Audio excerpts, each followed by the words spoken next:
अंत भला तो सब भला। रोली की शादी उसके माँ बाप एक आलसी लड़के से करा देते हैं। चलो, रोली की शादी हुई और हमने गंगा नहाई। और क्या, बेटियां तो होती ही हैं बोझ। हाँ, पर अब क्या चिंता, उतार तो दिया बोझ तुमने। अब वो लोग समझे।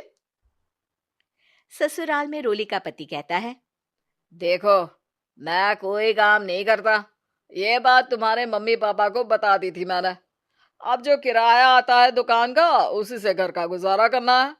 कभी भूल से भी कोशिश ना करना किसी चीज की डिमांड की। क्या मम्मी पापा को पता था कि आप कोई काम नहीं करते?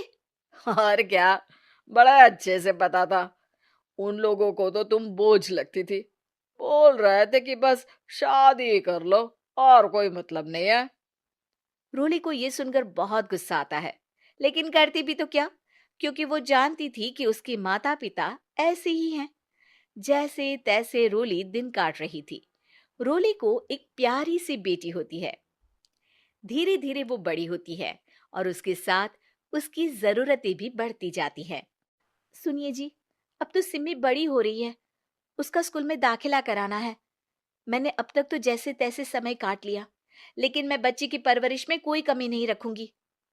अरे क्या है यार, अब तो लगता है कोई ना कोई काम ढूंढना ही पड़ेगा। अब पति रोज काम की तलाश में जाता और बिना किसी काम के वापस आ जाता। रोली समझ जाती है कि पति के अंदर अब काम करने की क्षमता नहीं है। वो बेटी को उच्च शिक्षा देने के लिए कुछ करना चाहती थी, लेकिन करती तो क्या करती। एक दिन रोली की सहेली कहती है, रोली, मेरी कोई औलाद नहीं है। अगर तू मेरी औलाद को जन्म दे तो मैं तुझे तेरे मुंह मांगे पैसे दूंगी। अरे, तेरी औलाद को मैं कैसे जन्म दे सकती हूँ? सरोगेसी से। बच्चा मेरा और वैभव का ही होगा, लेकिन कोख तेरी होगी। ये संभव है रोली। रोली कुछ सोचकर कहती है, मुझे मंजूर है, लेकिन मैं इसका 2 लाख रुपया लूंगी। अरे कोई बात नहीं, मुझे मंजूर है। रोली खुश हो जाती है कि एक बच्चा पैदा करने का उसे 2 लाख रुपया मिलेगा। वो घर आकर पति को बताती है, वो भी खुश हो जाता है। अब क्या था, डॉक्टर के पास जाकर सहेली का बच्चा रोली की कोख में पलने लगता है। मुझे 20,000 चाहिए मेरे बेटी के एडमिशन के लिए। हाँ हाँ ठीक है, मैं उसके एडमिशन से लेकर सारे खर्चे उसके अकाउंट में डाल रही हूँ। रोली की बेटी का एडमिशन हो जाता है। रोली को लगता है कि वो अब सब कुछ ठीक कर देगी। दिन और महीने आगे बढ़ते हैं। अब एक दिन, एक बात कहूँ जी, काश इस बच्चे को मैं रख पाती। मैं अब इससे काफी जुड़ गई हूँ। अरे यार, पता नहीं किसका बच्चा है। अपने पास है ना अपनी मुन्नी। हाँ, लेकिन अब मैं भी इस बच्चे से जुड़ाव फील करने लगी हूँ। लेकिन मैं ये जानती हूँ कि ये मेरा बच्चा नहीं है। दोनों की जिंदगी ठीक चल रही थी, लेकिन कहते ना कि सुख का पल ज्यादा लंबा नहीं होता। एक दिन रोली की सहेली का फोन आता है। रोली, मुझे अब ये बच्चा नहीं चाहिए। मैं अपने पति को छोड़ रही हूँ। अरे लेकिन मुझे पैसों की जरूरत है। बच्चा तुम्हारा है, मैं क्या करूंगी? सहेली बिना कुछ बोले फोन काट देती है, फोन स्विच ऑफ कर देती है। लेकिन रोली के जीवन का तूफान यहीं नहीं रुकता। रोली, मैं इतना भार नहीं उठा सकता। आज पढ़ाई का पैसा मांग रही हो, कल को शादी, कॉलेज और पता नहीं क्या क्या। मैं तुम्हें छोड़ रहा हूँ। अपनी बच्ची उठाओ और निकलो इस घर से। अरे पर मैं कर तो रही हूँ ना बच्चे के लिए काम। आप आराम से रहिए ना। क्या काम कर रही हो, देख रहा हूं मैं। ये छोटा शहर है, यहाँ लोगों को बात बनाते वक्त नहीं लगता। तो मैं क्या करूं? ज्यादा पढ़ी लिखी नहीं हूं, कैसे घर के खर्चे चलाऊं? और आप तो काम करना ही नहीं चाहते। हाँ, ना चाहता हूँ और ना ही करूंगा। रोली को पति की बात पर काफी गुस्सा आ जाता है। ठीक है, अगर मेरे जीवन में संघर्ष ही लिखा है तो वही सही। इस वक्त पति होने के नाते आपको मेरा साथ देना चाहिए था, लेकिन नहीं, आपने तो इस हाल में मुझे घर से बाहर निकालने की बात कह डाली। देखो, ये सारी फालतू की बातों के लिए वक्त नहीं है मेरे पास। रोली, जिसकी कोख में किसी और का बच्चा था और साथ छोटी सी बेटी, पति का घर छोड़कर रास्ते पर आ जाती है। रोली के पास मायके के सिवा दूसरा कोई रास्ता नहीं होता।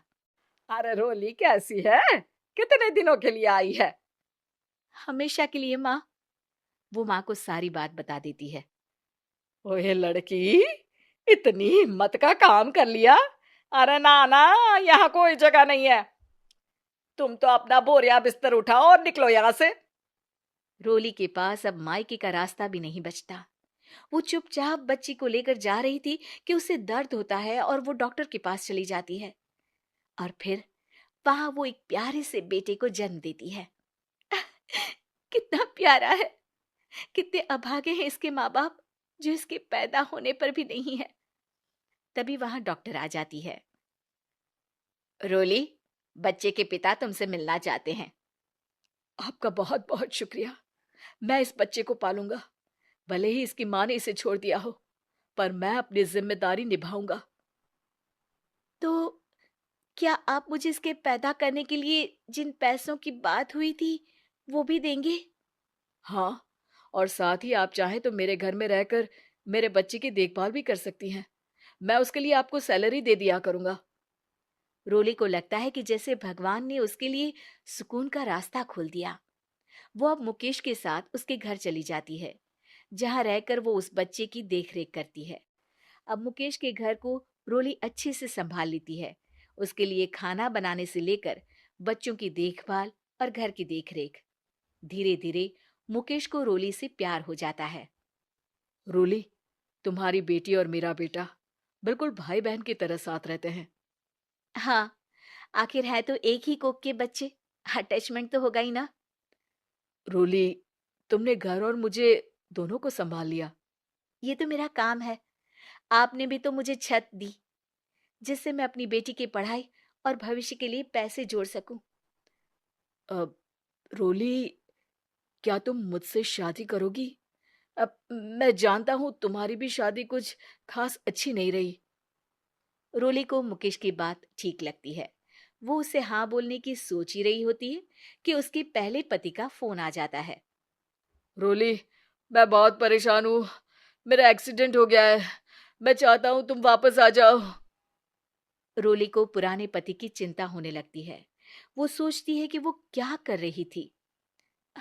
हाँ, हाँ ठीक है, मैं आ रही हूँ।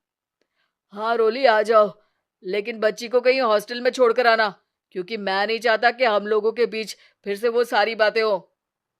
रोली को समझ आ जाता है कि पति आज भी सुधरा नहीं है। वो पति के पास जाने से इनकार कर मुकेश को हाँ कर देती है।